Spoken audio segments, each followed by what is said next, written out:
Jangan lupa like, komen, dan subscribe channel YouTube TVRI Bengkulu dan nyalakan lonceng notifikasinya.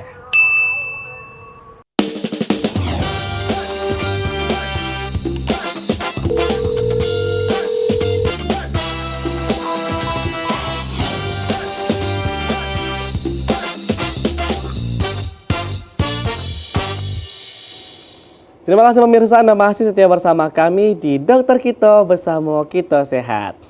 Kita masih dengan tema yang sama, perlukah belajar menyusui sejak masa kehamilan? Sebelum itu, untuk pemirsa di rumah yang mau konsultasi bisa langsung nih di laman Instagram kita di @tvrbengkulu di postingan terbaru Dokter Kito.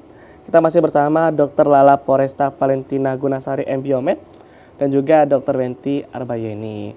Nah, itu masih penasaran dok ya mengenai IMD tadi. Sebenarnya itu bagaimana sih dok proses IMD terjadi gitu dok ya? Yang tepat itu juga bagaimana dok? Jadi IMD itu kan kepanjangannya dari inisiasi menyusu dini, bukan menyusui ya, menyusu dini artinya yang aktif diharapkan berperan aktif berusaha di sini adalah bayi. Itu berbeda dok ya, menyusu dengan menyusui tadi dok ya? Menyusui itu kan ibunya yang kerja, kata kerja untuk ibunya. Iya. Sedangkan kalau menyusu itu kan bayinya. Jadi begitu lahir, segera setelah lahir tadi bayi itu diletakkan di atas dada ibunya, kontak kulit langsung. Jadi bayi tanpa busana, ibunya juga tidak pakai pakaian, jadi tidak terhalang oleh pakaian, diletakkan di atas dada ibunya dan dibiarkan bayi itu berusaha sendiri memanfaatkan instingnya untuk mencari puting. Nah, itu akan sangat efektif untuk merangsang produksi ASI segera gitu. Jadi bukan disodorin payudaranya ke bayi, itu salah kalau IMD. Itu diletakkan aja bayinya tengkurap, posisi tengkurap di atas perut ibu, nanti dia akan bergerak mencari sendiri Insting puting. ya? Betul, karena areola itu aromanya seperti air ketuban. Jadi bayi kan selama 9 bulan di dalam rahim ibunya itu kan terbiasa dengan aroma ketuban tadi, sehingga begitu diletakkan di atas dada ibunya, dia akan cari bau yang sama yang sudah terbiasa dia cium gitu. Nah, kalau dari pengalaman dok ya Dr. Wenti pada masa baru melahirkan dulu, itu apakah memang sudah disarankan dokternya langsung melakukan atau memang ada inisiatif sendiri nih? Ya, jadi kalau waktu pengalaman saya pribadi itu inisiatif sendiri. Jadi makanya pentingnya ya dok ya persiapan bersalin. Jadi kita harus menentukan kira-kira mau bersalinnya di mana. Tentukan dokternya, apakah dokternya sesuai dengan visi misi kita yang pro IMD. Kemudian karena banyak juga beberapa yang kurang aware terhadap IMD itu. Kalau saya sendiri kemarin saya pastiin dulu nih ke dokter SPOG-nya, dok nanti setelah lahiran Wenti maunya IMD ya. Oh bisa katanya, dikondisikan boleh nanti. Jadi alhamdulillah waktu saat itu bisa IMD. Karena memang biasanya kalau melahirkan apalagi ada yang sesar dok ya, itu kan langsung dipisahkan oleh orang tuanya gitu dok. Itu bakal berakibat nggak sih dok sama bayinya nanti? Tentu, tadi keterlambatan kontak di awal itu akan berefek pada keterlambatan proses berikutnya. Bisa sakit tadi dok ya bayinya dok ya? Bisa, sangat yang paling sering itu karena telat dapat kolostrum itu bayi sering kuning, ikterik. Berarti memang harus Iya. aware dok ya. Terus IMD itu Ren sebenarnya kalau untuk saya pribadi itu momen emosional ya. Karena bayinya baru lahir loh, belum bisa ngapa-ngapain, baru banget keluar kan, udah di deket kita, udah bisa ngeliat terus nyari ibunya gitu. Itu momen yang emosional. Jadi kalau kita kurang dapat momen itu kayaknya sayang banget gitu.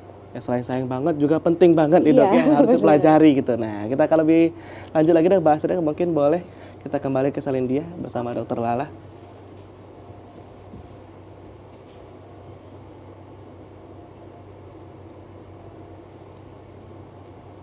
Nah, ini tadi yang belum dibahas. Jadi, manfaat ASI atau manfaat menyusui itu apa? Manfaatnya banyak, bukan hanya untuk bayi, untuk ibu juga, kemudian untuk keluarga, dan untuk bangsa dan negara. Jadi, kalau ibu itu berhasil gitu menyusui bayinya, ibu itu bukan hanya berperan penting sebagai pahlawan keluarga, tapi juga sebagai pahlawan untuk bangsa dan negara. Yang pertama, seperti yang rasanya ini hampir semua sudah tahu bahwa ASI itu adalah makanan yang paling pas komposisinya, jumlahnya untuk bayi. Jadi tidak ada satupun cairan pengganti ASI di dunia ini yang bisa menyamai Kualitas sudah keajaiban ASI. Jadi dia itu adalah cairan hidup. Jadi di situ ada antibodi gitu kan, dan lain sebagainya yang tidak bisa ditiru oleh makanan pengganti ASI lain. Kemudian karena dia dapat makanan yang paling ideal untuk bayi untuknya gitu, bayi itu akan lebih sehat. Bayi yang sehat itu sangat mungkin untuk menjadi anak yang cerdas di kemudian hari. Kemudian ASI menyusui itu praktis dan ekonomis. Kenapa? Karena kita kalau menyusui ya tinggal keluarin payudara, tinggal disusuin. Berbeda dengan misalnya kita memberikan Susu formula, Dok, ya? Betul, susu formula. Kita harus menyediakan alat-alat seperti dot, kemudian sterilisatornya harus dibersihkan, kita harus mencuci, begitu dicuci, disterilkan lagi, kemudian kita butuh air panas dan lain sebagainya, prosesnya akan lebih rumit, betul. Dan lebih ekonomis karena nggak ada biaya yang dikeluarkan. Kemudian untuk ibu tadi, bagi ibu karena tadi ada hormon oksitosin yang dikeluarkan secara emosional seperti dikatakan Dr. Wenti, ibu itu merasa berguna, merasa berharga sebagai seorang manusia gitu kan, sehingga risiko ibu itu mengalami depresi, mengalami perdarahan. Tadi oksitosin itu, hormon oksitosin juga akan membantu mengembalikan ukuran rahim itu seperti semula. Yang tadinya kan membesar, itu kalau terlambat proses pengembalian rahim ke ukuran semula itu akan berisiko perdarahan pada ibunya, dan kematian ibu akibat perdarahan pasca persalinan itu tinggi. Nah, dengan menyusui segera setelah lahir, oksitosin akan dirilis dengan cepat, akibatnya risiko perdarahan itu akan rendah, termasuk mengurangi risiko kanker payudara pada ibu. Kemudian karena bayi sehat, pengeluaran keluarga untuk berobat jadi kurang. Lalu pengeluaran keluarga untuk pembelian susu formula juga bisa dialokasikan untuk yang lain, misalnya menabung untuk pendidikan anaknya nanti dan lain sebagainya. Kemudian kalau bayinya sehat, jarang sakit, ibu dan ayahnya yang kebetulan mungkin bekerja, produktivitasnya akan lebih baik, nggak sering izin tidak masuk karena anaknya sakit dan seterusnya. Dan yang tadi, karena kita menciptakan anak yang sehat dan cerdas, kita berperan untuk menciptakan generasi di masa yang akan datang dengan kualitas yang terbaik. Nah, Dok, kalau mengenai makanan yang dikonsumsi oleh seorang ibu, Dok, ya, itu sebenarnya berpengaruh nggak sih, Dok, terhadap kualitasnya? Mungkin kalau makanan yang bervitamin, nanti nutrisi yang dihasilkan itu jadi lebih baik gitu, Dok. Itu seperti apa, Dok? Iya, itu pasti pengaruh. Jadi ibu yang hamil maupun menyusui itu tetap butuh nutrisi yang seimbang. Tapi seburuk-buruknya makanan yang dikonsumsi oleh ibu, ASI yang diproduksi itu masih jauh lebih baik dibandingkan makanan lain. Tapi idealnya memang saat menyusui ibu harus memperhatikan asupan nutrisinya. Berarti perlu kita ketahui, Dok, ternyata susu formula itu sebaik apapun ingredients, Dok, ya. Karena memang kadang seorang ibu tuh terpengaruh, nih kayaknya lebih bagus sih susu formula karena memang nanti lebih cerdas, lebih ini, tuh ternyata masih kalah dengan ASI itu, Dok, ya. Kalau kita lihat dari komposisinya kan banyak ya, ada A, B, C, D sampai Z gitu kan, klaimnya seperti itu. Cuma balik lagi, kalau susu formula itu base-nya adalah susu sapi. Yang proteinnya tentunya jenis dan ukurannya berbeda dengan protein yang ada di dalam ASI. Sehingga mau sebagus apapun tambahan di dalam susu formula yang bisa diserap oleh tubuh bayi tidak akan 100%, berbeda dengan ASI.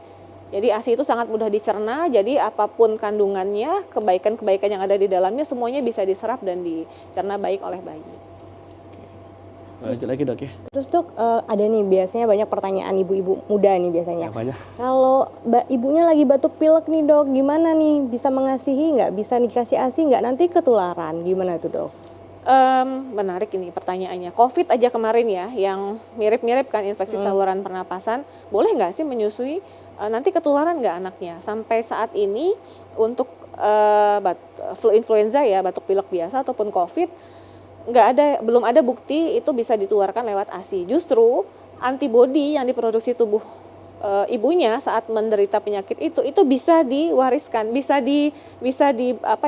disalurkan lewat ASI. Jadi bayinya dapat antibodi tanpa dia perlu mengalami sakit itu dulu. Tapi karena penularan batuk pilek ini tadi lewat droplet, disarankan ibu kalau mau menyusui sebaiknya pakai masker supaya tidak menulari ke bayinya. Ini menarik dengan pertanyaan Dr. Wenti, Dok, ya, mengenai penularan. Ini yang paling sering jadi pertanyaan juga, Dok, ya. Ketika seorang ibu tersebut penderita HIV/AIDS gitu ya, itu kan menular, Dok, ya. Apakah bisa menurunkan kepada anaknya ketika pemberian ASI, Dok? ini ada beberapa pendapat. Risiko penularan itu lebih ke kalau ada luka lecet di puting ibu sehingga cairan tubuh penderita HIV/AIDS tadi, misalnya ibunya ini bisa masuk ke dalam tubuh bayi. Jadi nggak bisa kita generalisir bagaimana tata laksana ibu menyusui pada penderita HIV/AIDS. Jadi dilihat kasus per kasus, jadi satu-satu mana yang memungkinkan, mana yang tidak, termasuk pada riwayat penggunaan atau konsumsi antivirus pada pasien itu. Berarti tetap harus konsumsi dok ya obat antivirus tadi dok ya. Betul. Boleh lanjut lagi dokter? Oke. Nah,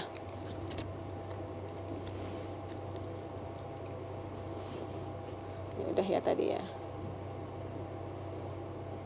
Apa yang perlu ibu ketahui tentang bayi baru lahir? Nah, ini yang kadang-kadang ibu bingung begitu bayi lahir mau diapain. Jadi, kalau bayinya lahir cukup bulan, berat badan bayinya lebih dari 2,5 kilo, 2.500 mg, bayi itu masih membawa cadangan makanan dari ibunya. Sehingga dia belum akan merasa lapar sampai 3 kali 24 jam setelah lahir. Jadi kan banyak nih, begitu lahir bayinya nangis-nangis, wah ini lapar. ASI ibu belum keluar karena memang di 3 hari pertama tadi ada 2 hormon yang berperan ya. Di 3 hari pertama hormon prolaktin, baru hormon prolaktin yang aktif. Jadi baru produksi ASI yang terjadi sehingga kelenjar susu ibu baru terisi susu tapi belum dikeluarkan karena untuk mengeluarkan ASI dari payudara itu butuh hormon oksitosin. Sedangkan hormon oksitosin itu baru keluar biasanya di hari keempat. Berarti memang ada proses yang harus lalu dok ya. Betul. Berarti pada masa awal-awal kehamilan atau melahirkan dok ya, itu berarti baru memproduksi, Betul. belum menghasilkan berarti dok ya. Sudah menghasilkan, sudah numpuk nih. Jadi ibarat payudara ini adalah teko, udah keisi susunya di dalam teko, tapi belum bisa dialirkan keluar karena hormon oksitosin yang membuat ASI itu bisa dikeluarkan dari payudara. Itu ada berbagai macam aspek dok ya. Nah, Betul. kita akan bahas lagi dok ya mengenai ASI ini. Nah untuk pemirsa di rumah kita akan membahas lagi mengenai ASI ini setelah jeda pariwara berikut ini. Tetaplah bersama kami di Dokter Kito.